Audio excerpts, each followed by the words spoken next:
বাংলাদেশ জনসংখ্যায় ঘন, সম্ভাবনায় ভরপুর একটি দেশ। কিন্তু আজ এই দেশের সামনে একসাথে দাঁড়িয়ে আছে কয়েকটি গভীর সংকট, যা সরাসরি প্রভাব ফেলছে মানুষের জীবন, স্বাস্থ্য এবং জীবিকায়। হাম একটি প্রতিরোধযোগ্য রোগ, তবুও সময়মতো টিকা না পাওয়ায় দেশের বিভিন্ন অঞ্চলে আবারও বাড়ছে সংক্রমণের ঝুঁকি। একটি শিশুর শরীরে হাম ভাইরাস ঢুকে পড়লে শুধু তার জীবনই নয়, আশপাশের অনেক মানুষও ঝুঁকিতে পড়ে। হাম টিকা তাই শুধু একটি ইনজেকশন নয়, এটি একটি সামাজিক সুরক্ষা। কিন্তু এই টিকা নিরাপদ রাখতে দরকার নিরবিচ্ছিন্ন বিদ্যুৎ। নির্দিষ্ট তাপমাত্রা বজায় না থাকলে টিকার কার্যকারিতা নষ্ট হয়ে যেতে পারে। সেখানেই এসে যুক্ত হয় দেশের আরেক বড় সমস্যা, বিদ্যুৎ সংকট। সারা দেশে চলমান লোডশেডিং এখন আর কেবল অস্বস্তির বিষয় নয়। হাসপাতাল, ক্লিনিক, টিকাদান কেন্দ্র থেকে শুরু করে শিল্প কারখানা ও ঘরোয়া জীবন, সবখানেই এর প্রভাব স্পষ্ট। বিদ্যুৎ না থাকলে থেমে যায় চিকিৎসা, ব্যাহত হয় টিকাদান কার্যক্রম আর বাড়ে জনস্বাস্থ্য ঝুঁকি। এই সংকটের প্রভাব সবচেয়ে বেশি দেখা যায় শহরের জীবনে, বিশেষ করে ঢাকা, যে শহর দিন-রাত কর্মচঞ্চল থাকে।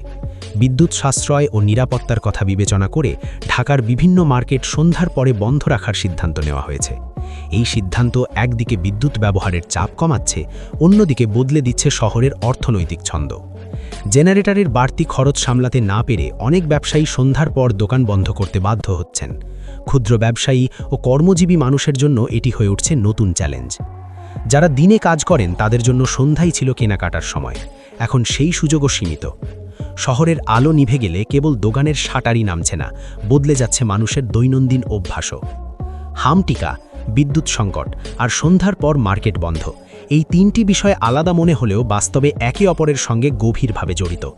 বিদ্যুৎ ছাড়া স্বাস্থ্য নিরাপদ নয়, স্বাস্থ্য ঝুঁকিতে থাকলে থমকে যায় অর্থনীতি, আর অর্থনীতি দুর্বল হলে প্রভাব পড়ে পুরো সমাজে। এই সংকট থেকে উত্তরণের জন্য প্রয়োজন সমন্বিত পরিকল্পনা, দীর্ঘমেয়াদী বিদ্যুৎ ব্যবস্থাপনা এবং শক্তিশালী জনস্বাস্থ্য কর্মসূচি।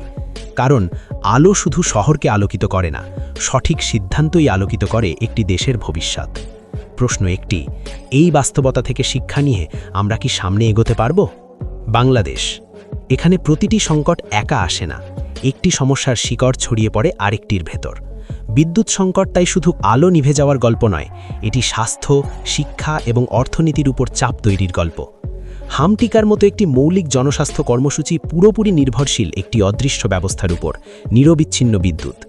ফ্রিজের তাপমাত্রা কয়েক ঘন্টার জন্য ওঠানামা করলেই একটি কার্যকরী টিকা হয়ে যেতে পারে অকার্যকর, আর সেই ক্ষতির হিসাব কখনো সংখ্যায় মেলে না, মেলে জীবনের ঝুঁকিতে।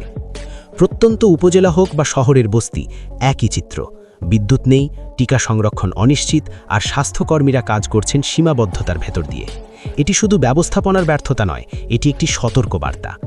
বিদ্যুৎ সংকট যখন দীর্ঘস্থায়ী হয়, তখন তার প্রভাব ধীরে ধীরে সমাজের গভীরে ঢুকে পড়ে। শিক্ষা প্রতিষ্ঠানে পাঠদান ব্যাহত হয়, ঘরে ঘরে নষ্ট হয় স্বাভাবিক জীবনযাত্রা, আর হাসপাতালগুলো চলে যায় ঝুঁকিপূর্ণ অবস্থায়।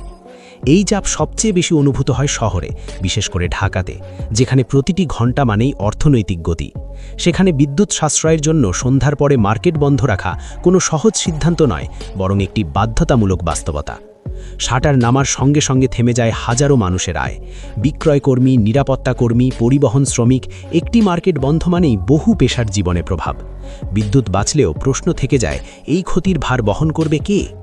অন্যদিকে নিরাপত্তার দিকটিও অবহেলা করার সুযোগ নেই। অন্ধকার মানেই ঝুঁকি। আইনশৃঙ্খলা, অগ্নি নিরাপত্তা, সবকিছুর সঙ্গেই বিদ্যুৎ জড়িয়ে। তাই এই সিদ্ধান্তের পেছনে যুক্তিও আছে, সীমাবদ্ধতাও আছে। এই বাস্তবতায় সাধারণ মানুষ পড়েছে মাঝখানে। দিনে কাজ, সন্ধ্যায় বাজার, এই চেনা রুটিন বদলে যাচ্ছে শহরের জীবনধারা। আলো নিভে গেলে মানুষ নতুন করে ভাবতে শেখে কিভাবে চলবে জীবন।